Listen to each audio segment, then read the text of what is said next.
welcome, and thank you for staying frightful. This is the Fright Club podcast. I'm Hope Madden. And I'm George Wolf, and we're from madwolf.com. And normally, we've gotten used to starting off with a song, have a little fun at the beginning of the podcast, but we're not doing that today. Honestly, we've got heavy hearts today as we record this. We just found out this morning some really sad and shocking news that we're still getting over.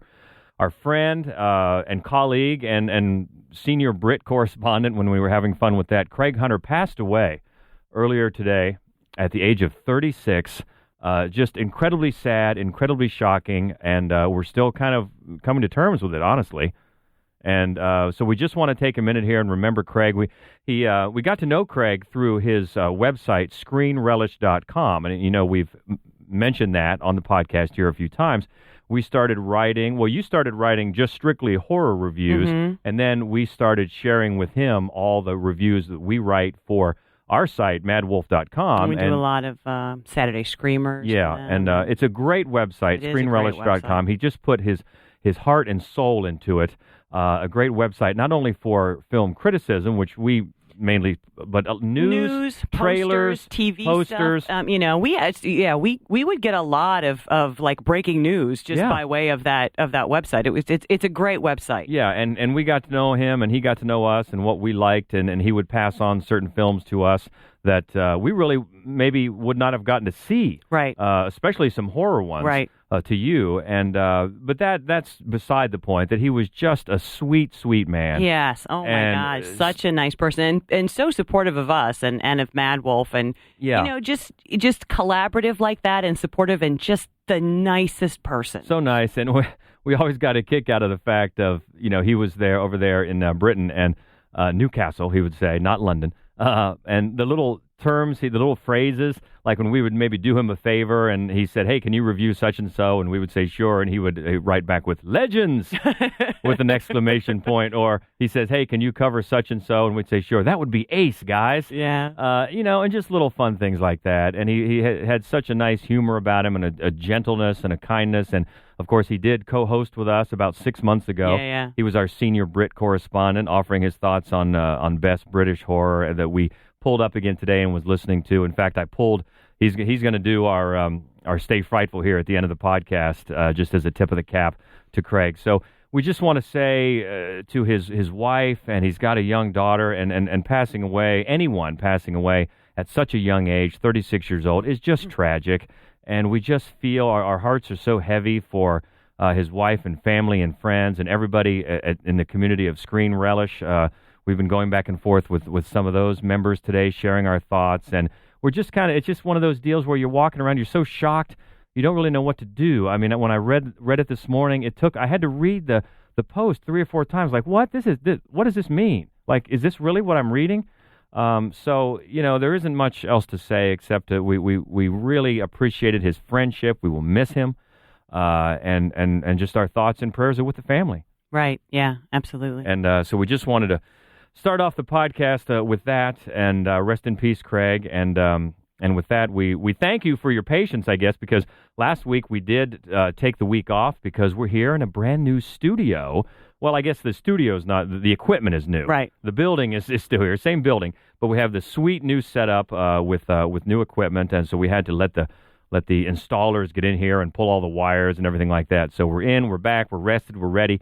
We thank you for that, and we have to go back 2 weeks ago to the last podcast and some of the reaction we got to best horror musicals, right? And which was good. We appreciate that. And then somehow we got a little support for my side of the Hausu argument. That's right, because we've talked about that movie a couple of times, and George hates it. And in fact, the first time we talked about it is because we put it on the So Bad It's Good, which is weird that it made that list because I didn't want it on there because I don't think it's bad, and he didn't want it on there because he didn't think it was good, even if it was bad, and somehow it still made that list. And but John Dean, longtime Fright Clubber, he agrees with you. He says he'd rather watch a string of Mentos ads. Which is a great line, and so true, because so would I. But thank you. I remember he posted on Facebook that he was watching it, and he said, I will have a verdict here soon. And I said, plenty of room over here on my side. So now there's one more. We're an army of two against all you people that like Hausu, which is great. You like it, God bless you. So that was fun. But it's funny because that movie could possibly have fit into this week's countdown. Quite honestly, yes, it could, because this week is a WTF. What the F is going on with these movies? And that's just pretty much, in a nutshell, it's a movie that you watch and you go, what?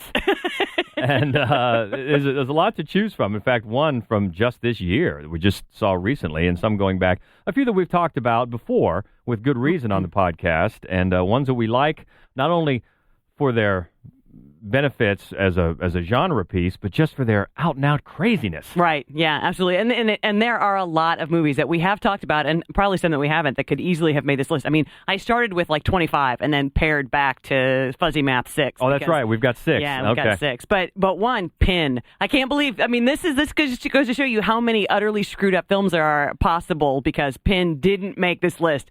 And it's WTF all the way. Antichrist, that's another one that was on the short list and didn't make it. Yeah. Headless, which I don't particularly care for the movie Headless. I don't either. You do find yourself going, what the? You do. You do.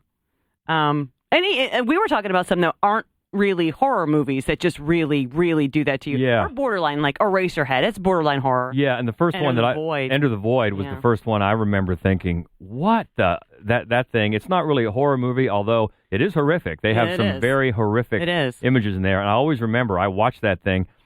It was a critic screening, and it was just about, 5 or 6 of us, and it's like 2.5 hours long, and it just beats Brutal. you. It does. Brutal. And at the end, there was just stone cold silence, and I just said, we all can't use the phrase "feel good movie of the year," because we were all thinking it. I mean, I just felt very few movies had left me feeling like I was just physically beaten up, and that one did. But it's not a quote unquote horror movie, so no. It made me definitely, when I think of WTF movies, that was on the list. But we talked about last night, Enemy. Remember that one? Yes, yeah. Enemy. Jake Gyllenhaal. I love it. I love a doppelganger movie. What a nutso movie. I mean, anyone that has seen it, I don't want to spoil it in case you want to go back and see it, but when he walks in the room and opens the door, and I'm not going to tell you what's in there, but you're going, what? What just happened? And then you can find online, not critiques so much, but explanations of what people think it's about. Theories. Yeah.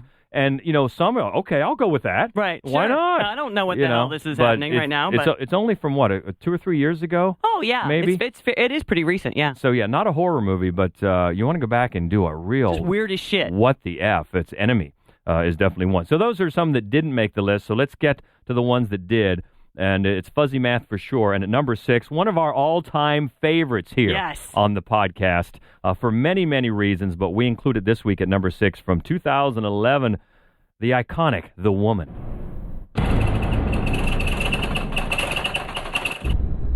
This is our project, and it's a secret. What are we gonna do with her? We're gonna help her. We're gonna train her, civilize her, free her from herself, from her baser instincts. Do you really think we should be doing this?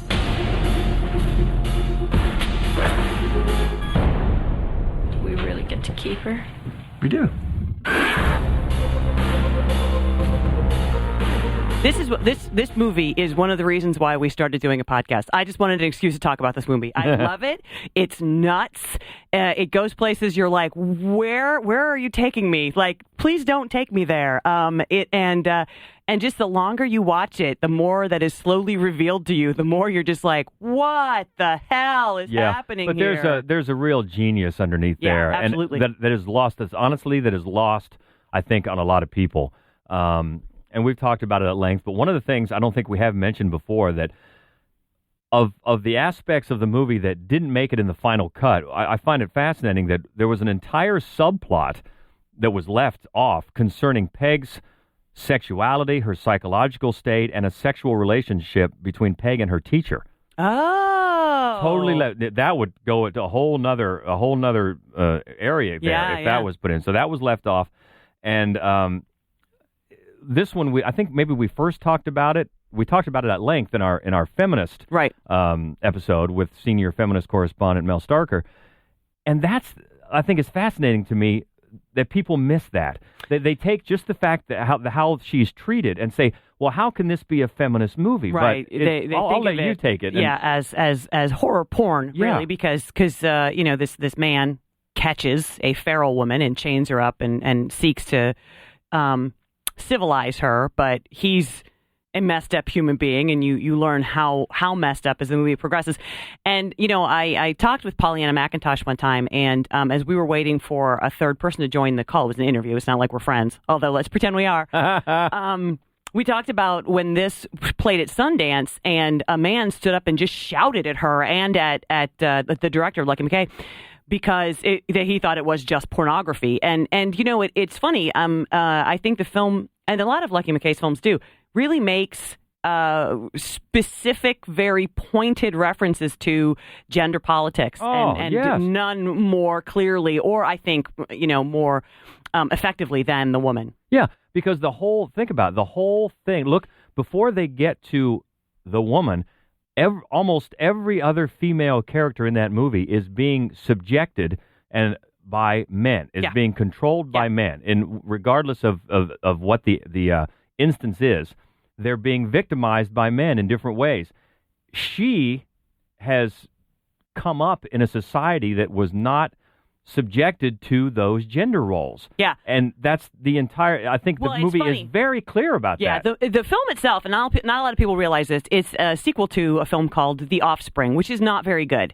It's just kind of your run-of-the-mill sort of feral cave dweller, cannibal movies. It's kind of a riff on The Hills Have Eyes, actually, but Jack Ketchum wrote it, and then he wrote this as well. And fans of horror know that name, Jack Ketchum. He tells you stuff you don't want to hear, but he says it really well. This movie is so superior to that, but it also, it's still true to it. Pollyanna McIntosh is in that film. She's part of the tribe, and so she's basically in this one. She's like the only tribal member. She may be the only one left, but it's still true to that character. And you're right, she has evolved separately from this other group, and she, if you watch the first one, she's the leader of that tribe, and in this film, she's just collecting herself a new one, and she's going to lead that one too, and you bet.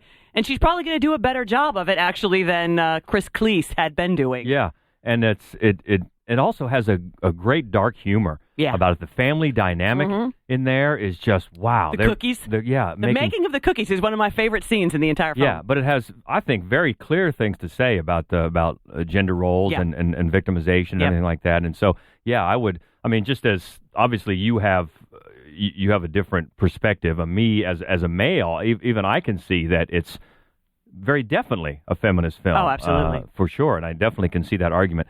But there's some WTF going on here. Oh, my God. We've mentioned before, it's one of those movies that you just, you look at people that have seen it, you just shake your head, oh, yeah, the woman. Mm-hmm. Well, the woman. Let's move on. That's all. That's all you have to say. And it's great. It's still one that we are hoping against hope that we can show at our Fright Club Live film series. It's true. Here. It's hard to get. It's hard to get, but we are holding out. So, Pollyanna, since you're buddies That's right. with Hope, maybe pull some strings here. That's right. Hooray for tall girls. For us. So that's number 6, and that just tells you if it's that low, what's coming. Number 6, The Woman. Number 5, and yep, this one is nutso, from 1993, Bad Boy Bubby. Bad Boy Bubby went on a voyage of discovery. And the world he confronted was funny. Get off the road, you fucking pooped bastard! Tragic, loving, and hateful. Oh, shit! Honest and hypocritical. God doesn't like fat people. And totally unlike any you've ever seen before. Bad Boy Bubby. All he needs is love.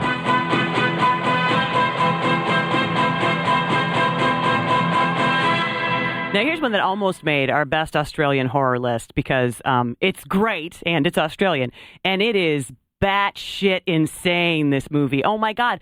But so weird. It's so weird. It's so weird, but it works really beautifully, and mostly because of the performance of the lead, Bubby, Bad Boy Bubby, Nicholas Hope. He is magnificent, and basically he plays a 30-year-old man who has never been out of this concrete room where he was raised by his mom. So if you think of the film Room, and kind of turn it around a little bit because the mother is there voluntarily anyway. But if the little boy didn't get out till he was 30, this, the performance is spectacular. It's amazing because there is such childlike quality about it. He's not a good guy, but then again, I mean, he's not a bad guy either. He's discovering things. Yes. Yeah. And one of the couple of things I think were fascinating about this, it was filmed, shot in sequence, which you can see why. It made it easier for Bubby to mimic previous dialogue since he had a chance to hear it perform for the first time. But I love this. There were 32 different directors of photography during the shoot, so that each new place he went, there was a new director of photography. So it looked different, and you could eliminate the worry of having to always have the same crew on the set every single day. I thought that was fascinating. Yeah. Every new place he went, it's like, a whole new world is opening up, and it's going to look different as well. That's amazing. That's amazing. And, and it really does. I mean, and it gives the overall film such a bizarre and unique style. Yeah, and it's just, every sequence is just so weird. I mean, from the minute... And heartbreaking, but also really optimistic, but also really dark. The drunken priest, the drunken priest is his dad, and he's just like, and he just comes in drunk, and, daddy, or what does he say? But papa or whatever. Yeah. It's heartbreaking. Kid, you weirdo. Yeah, it's just weird. It's so weird. Right down to eating a roach that I guess was a real roach. He ate a real roach, so that's method acting.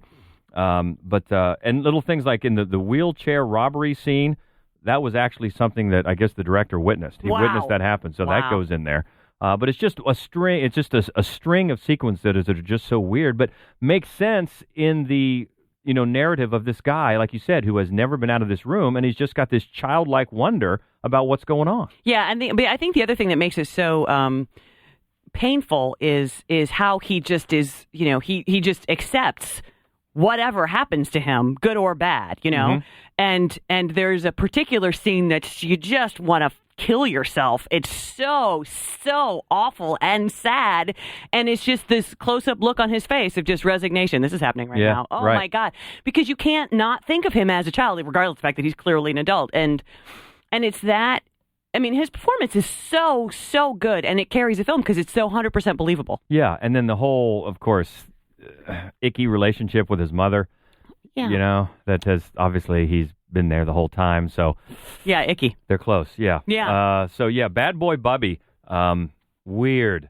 1993, and that is number 5 on our WTF countdown. And we get to move to one that we just talked about recently because we just saw it recently. It's still in a lot of the theaters. At least, is it here? Yeah. Here in town, I think. And it is bloody and it is weird.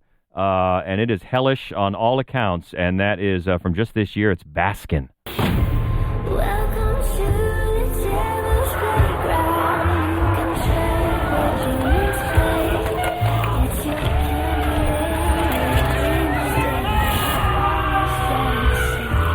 welcome to the devil's playground. And you can't touch. It's a fine day at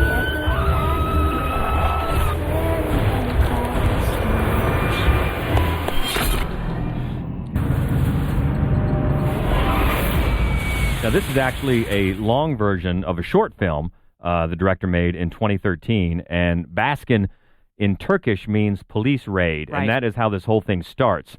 This group of Turkish policemen are called to, what is it? It's a former, the building used to be a police hangout, or the building that they're called to. I think it either used to be a school. Is that what it was? Or a hospital or something. Okay, but they're called kind of for backup, I think, and they go in looking for some previous. Yeah, the cops who called for backup. The cops who called for backup. Find one of them. Yeah, they do, and basically it becomes a trip to hell. Yeah. And wow, once they get down there and they find these rituals going on, and this little 4-foot jacked up dude who's the leader. He's bald. He's so strange looking, and I love him. He's great. I love him. And he's licking the knife and all the stuff that he does, and it's just, you just keep staring at it going, what is going on and when will it end? And it's not just that. I mean, so it's a descent into hell, and so that's always going to be weird, and it's incredibly vividly created. It's really, really brilliantly done. But also the film has such a dreamy sort of serpentine structure to it, because you'll be in this pit of hell, right? And then all of a sudden you're back at the diner table, having a conversation about dreams. Yeah. And then you're back in your childhood. I mean, it opens up with a flashback to, a childhood dream sequence. I mean, I normally am not a huge fan of dream sequences in films because I normally just find them sort of cloying. But this movie is so hallucinogenic to begin with that and it's like a dream, but it's like such a bad dream that you feel like, no, they're dead. They can't get reality back, and they never they state that explicitly, but you definitely get the sense that these guys are in hell. Yeah, they're just in hell. And I think they do a good job of making that dream sequence, incorporating it back into the overall structure of the movie, yeah, so that it has a different meaning the second time it comes around. It is bloody and brutal and hellish by all accounts. And but if you like frogs, there are a lot of frogs in this movie. There are a lot of frogs, and a lot of blood. A lot of blood. So yeah, if you can definitely catch this one on the big screen, depending on where you are and if you have that sort of theater, please do. Yeah, because it's a treat on the big screen if you're into this. I mean, a treat. Okay.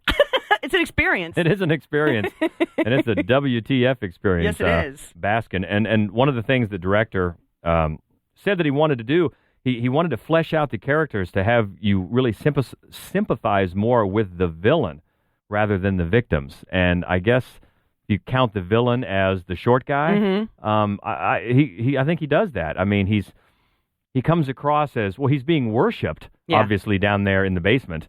And he comes off as he's brutal, but he's almost weirdly caring. Yeah. Well, I mean, most of the five cops, you start off in this diner sequence, and most of them are sort of horrible, and you hate them. Yes. And not all of them. There's sort of the father figure, and then there's the point of view character, and they both seem like they're decent humans, but the others don't seem like decent humans.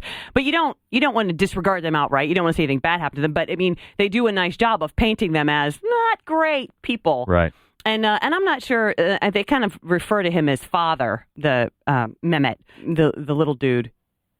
And he's very charismatic. Mm-hmm. And, it's like he's trying to help you get out of the situation that you're in. Although, just like in The Witch, you probably shouldn't do it. Uh-huh. It's probably not a good plan. Yeah. There will be a blade in your eye, by the way. So there's some crazy shit going on. And that's a Baskin from this year. See it on the big screen if you can. That's number 4. And number 3, another one of our favorites here on the Fright Club podcast from 2004. It's Calvaire, or The Ordeal.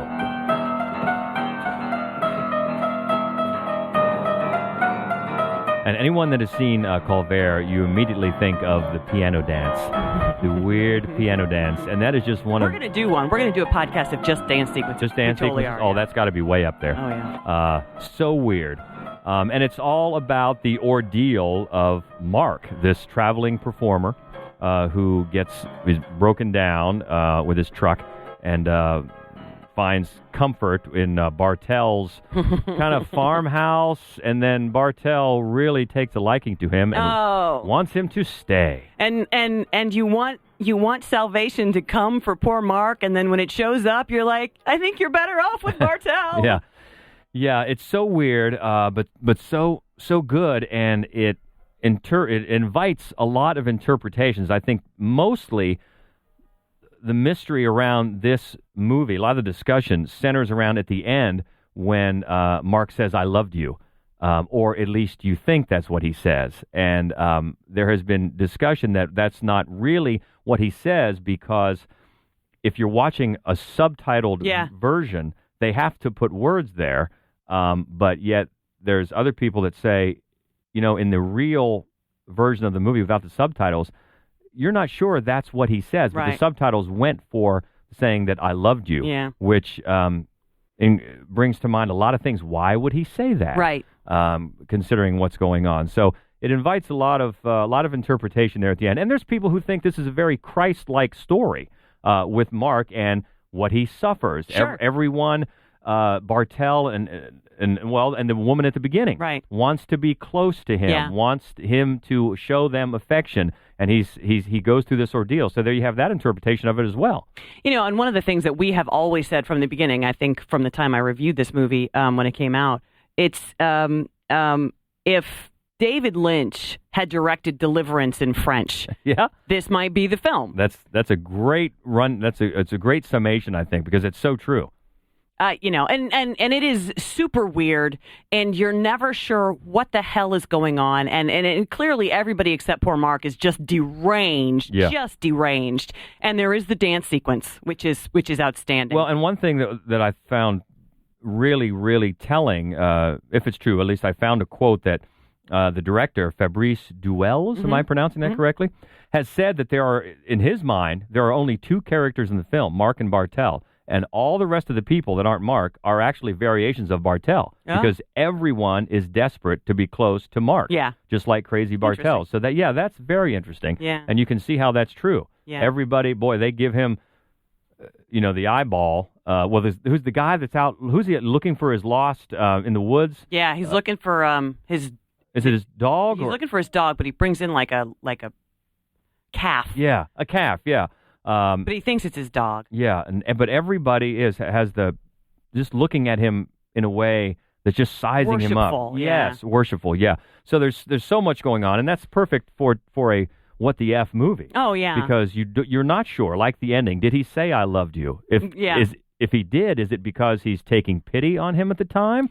Because he definitely you get the sense that he is, because he wants Mark's help, and we want Mark not to help him.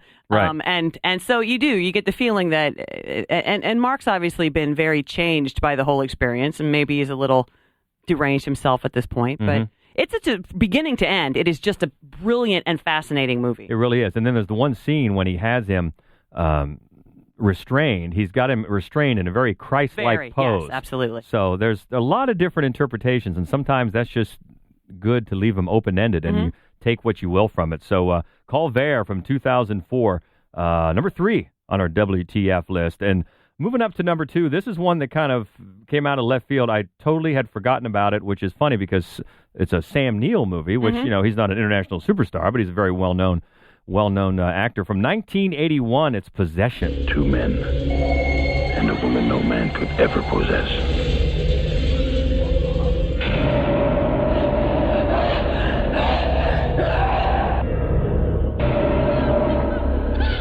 Mortal terror. Inhuman ecstasy. Almost.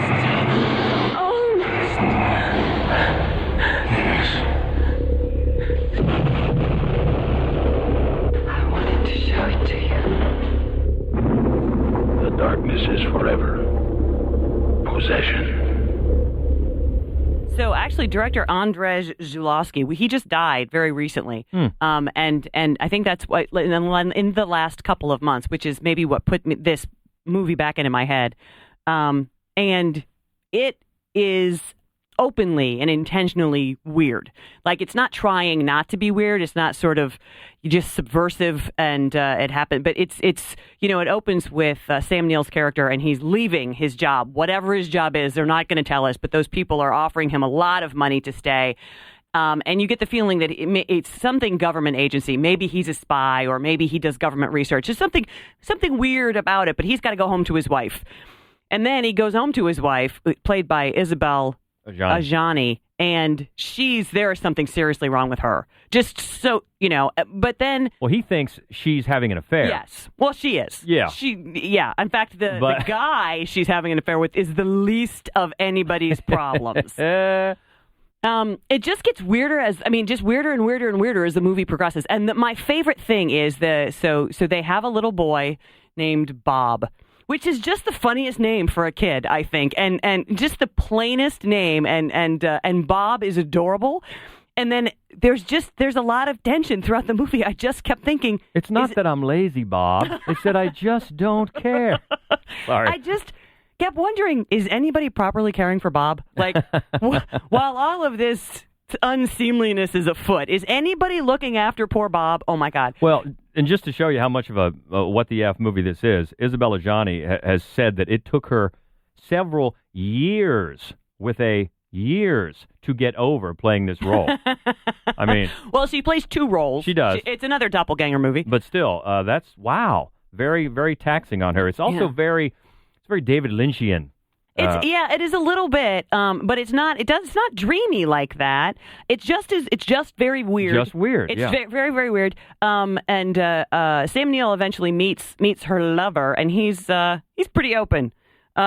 He's a swinger. He's open to whatever, and he's still not quite weird enough for Sam Neill's wife. I mean, eventually there's sex with a bloody mollusk monster. Well, and depending on, back in 1981, this was banned in a lot of places. Oh, I'm sure. And it was released in the U.S. with a 97-minute version, which is about half an hour shorter than the original. They cut a lot of it out. Probably the subway scene. I bet they cut out the subway scene. Actually, as soon as I say that, I'm thinking of like 9 scenes that they probably had to get rid of just to screen it. But you don't watch the 97-minute one. I mean, if you're going to watch this movie, you ought to just might as well go all in. Yes. Yeah. It is wild. It's nuts. It's nuts. Yeah. But you know what's crazy is that it actually leads to something, given the logic of the film, kind of sensible. You know, you feel like there's just this paranoia the whole time, and then there's this just queasying sexuality about it. It's just so unsettling.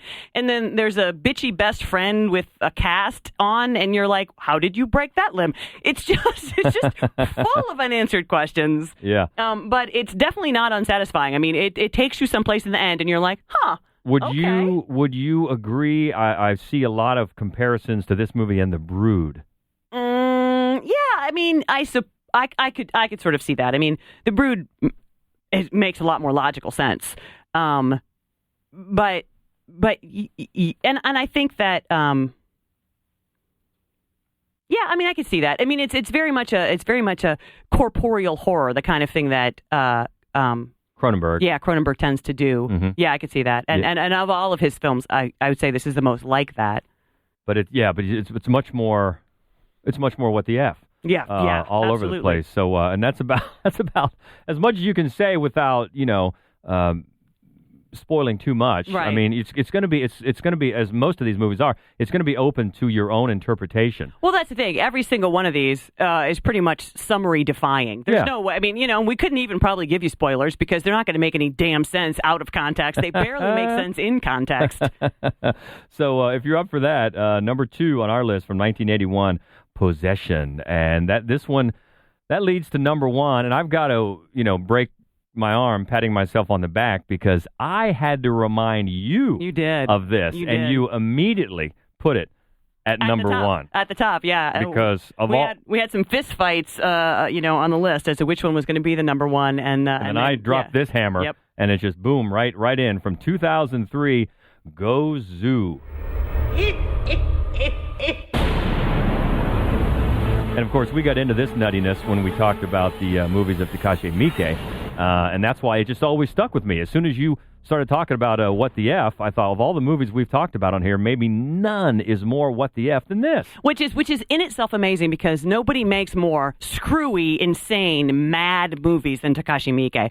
Happiness of the Katakuris, Ichi the Killer, Yakuza Apocalypse, which is not very good, by the way.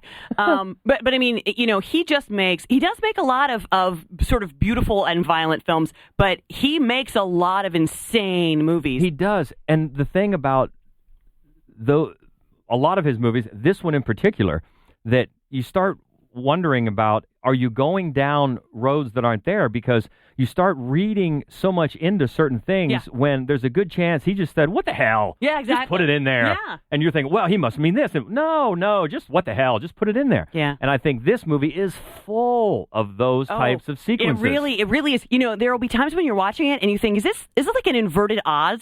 Like, is that, you've got, because it starts off as a Yakuza movie, right? Like a Japanese mafia movie. But the guy is nuts. Like the hit is the former boss, and he's nuts. And then you're like, well, then are we just seeing things as he sees them because he's insane? Because this shit's insane. Yeah. And you just wonder, where have we wandered into? And what's he doing with that soup ladle? I think the most common interpretations of this is there's a lot in here, obviously, about sexual awakening, Taboo, sexual genders, finally identifying your sexual preference, and also just an out-and-out, another, like Baskin, an out-and-out trip to hell. Right. That's in there. But again, so many of these things, you wonder, am I reading too much into this? Case in point, the store owner's American wife. Now, that actress didn't know any Japanese, and so she had to read her lines phonetically off cue cards that were posted above her head. And I guess she turned out to be hopeless at anything resembling the proper pronunciation. And Miike found that fascinating, and he just thought, we'll just leave the cards in there for just those types of choices. Oh, I like that. Let's leave it in. So that's the danger. Yeah. You're like, oh, well, he must have this deep-seated meaning of this. Well, maybe not. Yeah. Maybe he just thought it was funny. Part of it, more than any of his other films, I think, this movie feels like you're just walking barefoot through somebody's subconscious. Yeah, that's good. That's a good way to describe it. And I think that sometimes I think maybe Miike's more comfortable with addressing his subconscious than anybody else would be, This and Itchy the Killer, there are some seriously wrong sexual ideas going on here that are really only safe in your back of your head. You're really only safe to just keep them in your back of your head. And here he's put them in all their blazing glory on a big screen for us to see. But it's unseemly. It's uncomfortable. You just want to take a shower afterwards. And anytime there's a Minotaur. Oh. Things have taken a wrong turn somewhere. What did I do? There's a Minotaur in here. But the other thing about it is we've talked often about how quickly Miike works, and he just cranks out the movies, and that makes you think, again, well, maybe he's not spending a lot of time with these artistic choices. Just go. We're going to do this. We're going to do that. I think that almost makes him that much more impressive because some of these movies, this one in particular, it does hang together. And also he's got a tremendous aesthetic. I mean, this movie looks awesome. Yeah. But I mean, that's again, I think the danger of thinking that he spent a lot of time. Yeah, he didn't Kubrick this shit. He just exactly. Don't Kubrick this shit. Let's just Eastwood this shit and get it done. But on the other hand, you can't help but start thinking about what is the meaning of this. No, you have to. So it's such an ironic, it's such a catch-22. Like, I want to think more about it, but maybe I shouldn't, and just take it for what it is. Right. But the catch-all of a trip to someone's self-conscious or the dark recesses of someone's hellish self-conscious, that makes about as good a sense as anything. Oh yeah, I think so. And if you're in the mood for a WTF movie, basically just hit his catalog. Yeah, and that is for sure the slam dunk #1 on our WTF countdown from 2003. That is Gozu, and we look forward to another one of our favorite subgenres, Korean horror. We are going to celebrate that this coming Wednesday night, April the 13th. It is our next edition of Fright Club Live. That's right. We're going to watch Tale of Two Sisters, which is such a brilliant movie, and it is so visually amazing. So I cannot wait to see it on a big screen. I cannot wait. And we're going to count down, the 5 best Korean horror films. And I have to admit that we still have, number 5 is undecided right now. I was going to say, at press time, at recording time, it's undecided. So you can still hit us up. On Twitter is a great way. We are at Mad Wolf, MADDWOLF, and we're Mad Wolf Columbus on Facebook.